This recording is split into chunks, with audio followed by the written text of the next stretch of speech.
Yan guys, ito yung part 2. Di pa kasi natin tapos kaya nilalagyan ko siya ng part 2 kasi pag lumagpas na naman yun guys, mangyayari sa videos natin guys ay yun.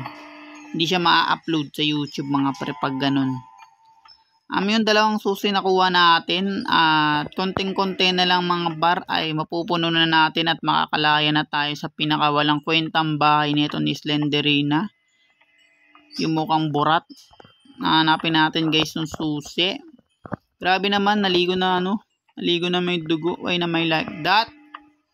Nice one guys. Lahat naman kung napapansin nyo ay libot ko na. At ang gagawin na lang natin dun, magsasaparlan na lang tayo dun sa anak ni Slenderina. Na kinasta kasi siya ng bulldog. Kaya yung anak nila mukhang bulldog. Nice one.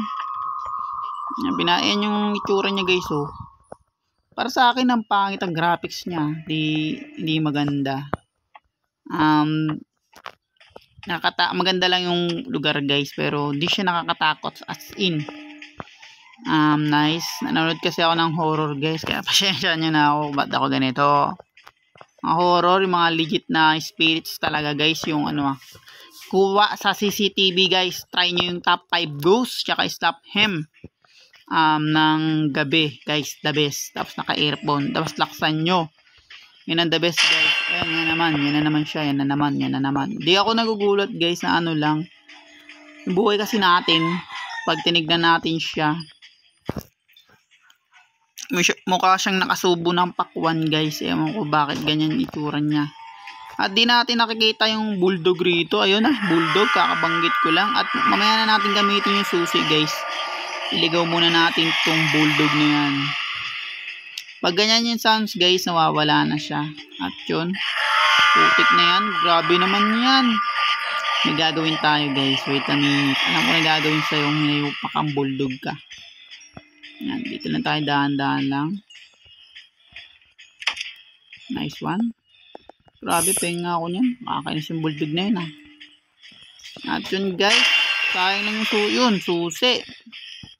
Unahin natin yung mahirap mabuksan guys kasi mga importante yata laman yun. Abuhin mo nga ako. Sige nga. Parang lahat ako naman yan.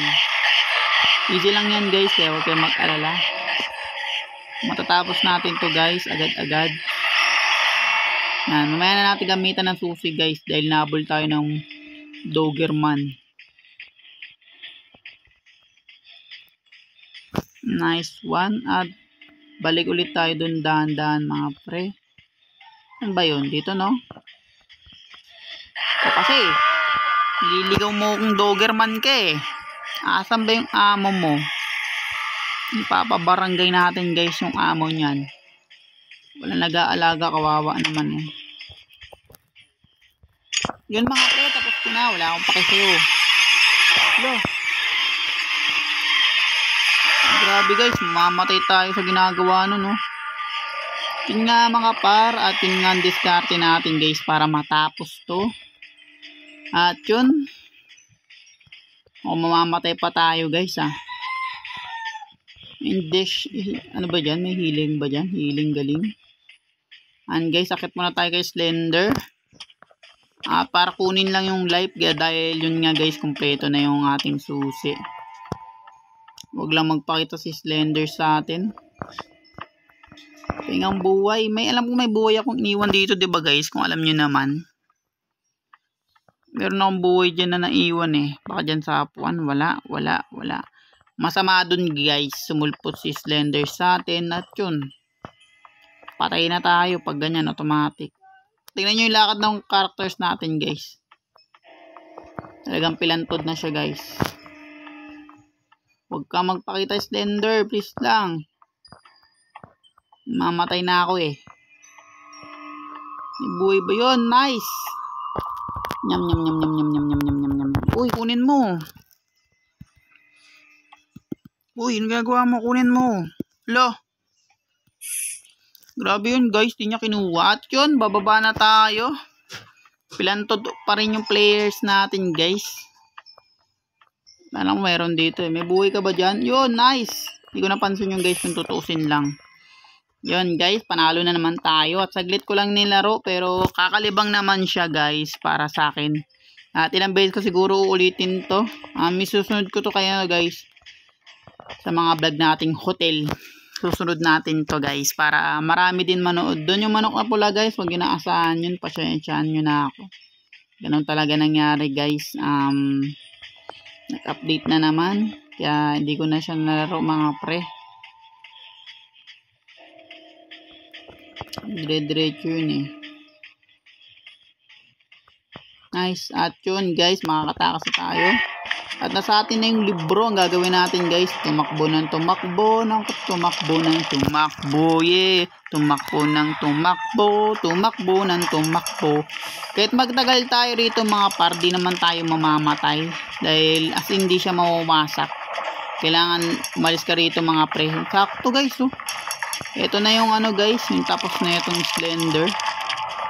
The Shard of Slenderina. Maraming salamat mga pre na nanonood nito ngayon. At maikli lang guys. Yung part 1 guys, panoorin nyo na lang yung paano ko ginawa at nakuha tong libro. Maganda guys, panoorin nyo muna yun bago kayo tumungtong dito kung anong ginawa ko. Medyo siya ng ganun yun, diba? Baby ko, wag ka nang umalis. Di na ako galit. Sabi niya, ito yung tura niyan ganyan. Yung tura ng mukhang bulldog. Nice one. Yun nga guys, sinaglit lang natin dahil matagal ko na talaga pinapanood sa ibang vlogger to. Kaya yun ang diskarte ko guys. Yun lang ang diskarte dun sa bulldog na yun guys. Yung ano, iwasan mo lang yun ng iwasan. Iikot ka lang ng iikot dun guys. At yun, natapos kagad natin. At siguro ibablog ko pa rin na ibablog to guys para makuha nyo pa rin yung diskarte guys kung paano takbuhan yung kumasta kay Slenderina na bulldog kasi mukhang bulldog yung anak. At kung bago pa rin tayo matapos, huwag nyo kalimutan mag-like, subscribe, huwag nyo rin kalimutan bitutin yung notification bell all para hindi uli sa malupit ang video rito guys. The Shard of Slenderina. Kita-kits tayo sa hotel guys and maraming salamat and peace out.